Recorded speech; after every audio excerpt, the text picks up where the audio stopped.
আসসালামু আলাইকুম। এটিএন বাংলার গ্রামগঞ্জের খবরে সবাইকে স্বাগত জানাচ্ছি আমি চিন্তিয়া হক।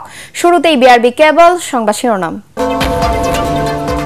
নওগাঁ মেডিকেল কলেজের কার্যক্রম বন্ধের খবরে শিক্ষার্থী সহ সর্বস্তরের মানুষের ক্ষোভ, স্থায়ী ক্যাম্পাস ও অবকাঠামো নির্মাণের দাবি। এবং জামালপুরে আলুর বাম্পার ফলন, দাম কম এবং পর্যাপ্ত হিমাগারের অভাবে উৎপাদিত ফসল নিয়ে বিপাকে চাষিরা।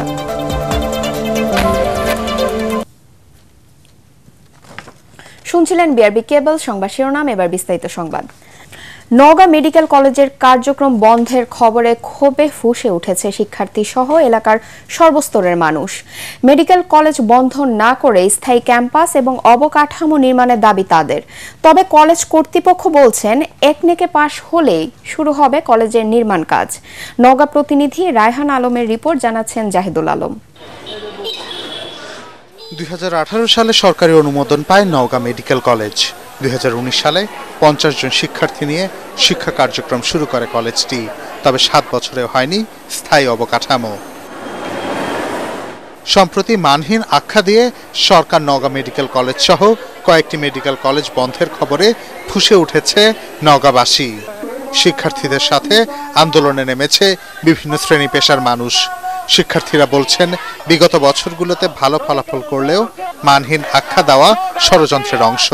আমাদের মেডিকেল কলেজ রাজশাহী মেডিকেল বিশ্ববিদ্যালয়ের আন্ডারে প্রতিবারই ভালো রেজাল্ট করছে। এটা সম্পূর্ণ ভিত্তিহীন, এটা একটা শহরটকারী সিদ্ধান্ত আমাদের উপর চাপায় দেওয়া হয়। শিক্ষার দিক থেকে আমাদের যে মেডিকেলের মান উন্নয়ন সেটা অনেক বেশি। এই যে বৃহত্তর নওগাঁ জেলা, যেখানে আমরা জানি প্রায় 30 থেকে 36 লক্ষ মানুষের বসবাস এই জেলায়, তারা কিন্তু সব রকম সুচিকিৎসা থেকে বঞ্চিত হবে।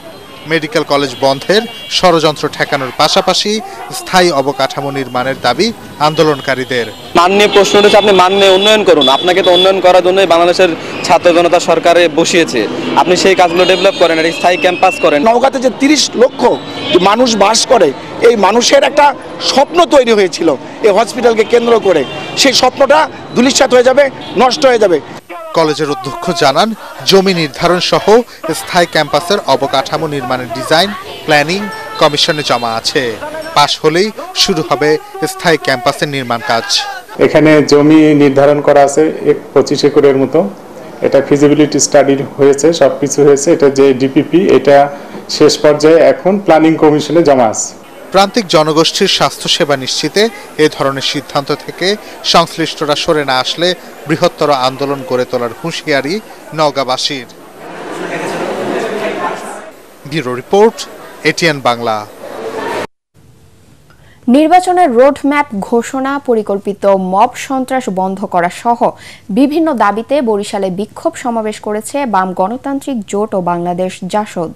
দুপুরে নগরীর সদর রোডের অশ্বিনী কুমার হলের সামনে বিক্ষোভ সমাবেশে অন্যান্যদের মধ্যে বক্তব্য রাখেন বিপ্লবী কমিউনিস্ট লীগ বরিশাল জেলা কমিটির সাধারণ সম্পাদক নৃপেন্দ্রনাথ বাড়ই, কমিউনিস্ট পার্টির সাধারণ সম্পাদক দুলাল চন্দ্র মজুমদার, কমিউনিস্ট লীগের মহানগর সদস্য অধ্যক্ষ মিজানুর রহমান খোকন ও বরিশাল জেলা বাসদের সদস্য সচিব ডাক্তার মনীষা চক্রবর্তী। বিক্ষোভ সমাবেশ থেকে নারী ধর্ষণ নির্যাতন বন্ধ, ঈদের আগে শ্রমিকদের বকেয়া বেতন ও বোনাস পরিশোধের দাবি জানানো হয়। নড়াইলে লোহাগড়ায় চোর ডাকাতের উপদ্রবে অতিষ্ঠ হয়ে তাদের বিচারের দাবিতে মানববন্ধন করেছেন এলাকাবাসী। সকালে উপজেলার নোয়াগ্রামে এ মানববন্ধন অনুষ্ঠিত হয়। মানববন্ধনে ডাকাতির শিকার পরিবারগুলোর সদস্যরা বক্তব্য রাখেন। তাদের অভিযোগ, গত 2 মাসে নোয়াগ্রাম, বয়রা ও ঘাগা এলাকায় একাধিক ডাকাতির ঘটনা ঘটলেও এসব ঘটনায় জড়িতদের কোনো বিচার হচ্ছে না, ফলে অপরাধ বেড়েই চলেছে।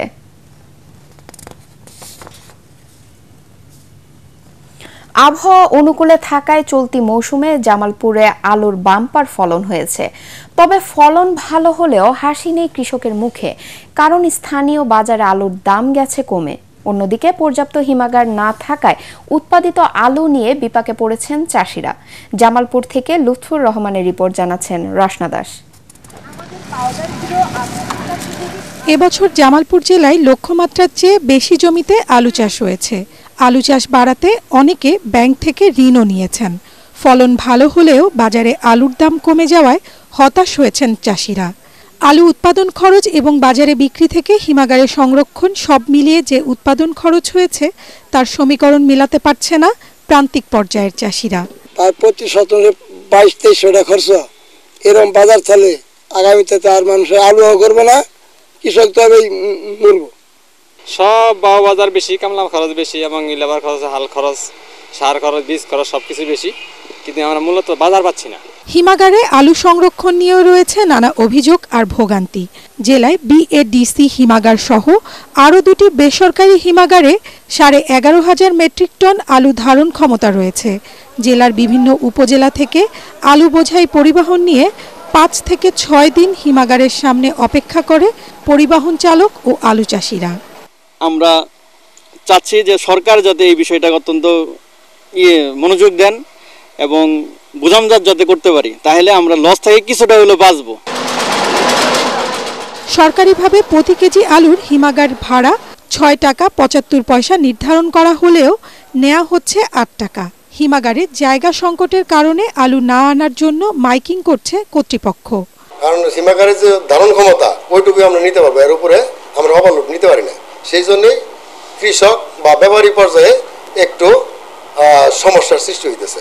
বাড়তি আলু সংরক্ষণ করতে কৃষকদের পরামর্শ দেয়া হচ্ছে বলে জানান জেলা কৃষি সম্প্রসারণ এই কর্মকর্তা।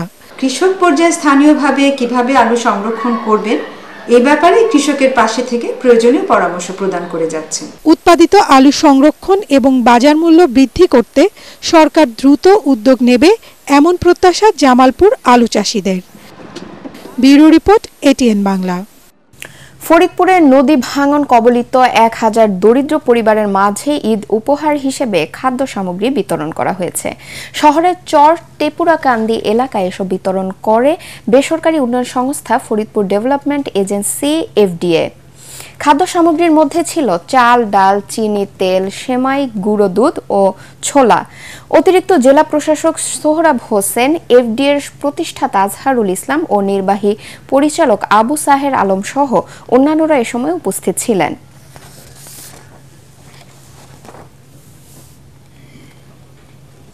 সুনামগঞ্জ প্রেস ক্লাবের সভাপতি ও এটিএন বাংলার জেলা প্রতিনিধি পঙ্কজ কান্তি দের মা আরতি রানী দে মারা গেছেন। বেলা 11:30টায় সুনামগঞ্জ শহরের শহীদ আবুল হোসেন রোডের বাসভবনে বার্ধক্যজনিত কারণে মৃত্যুবরণ করেন তিনি। তার বয়স হয়েছিল 92 বছর। আরতি রানী দে 3 ছেলে ও 1 মেয়ে সহ অসংখ্য আত্মীয় স্বজন এবং গুণগ্রাহী রেখে গেছেন। স্থানীয় ধোপাখালী শ্মশান ঘাটে তার অন্ত্যেষ্টিক্রিয়া অনুষ্ঠিত হবে। পরবর্তী সংবাদ দেখার আমন্ত্রণ জানিয়ে এখনকার মতো শেষ করছি। এটিএন বাংলা সংবাদ ইউটিউবে দেখতে ব্রাউজ করুন, youtube/ATN Bangla News। ধন্যবাদ সবাইকে।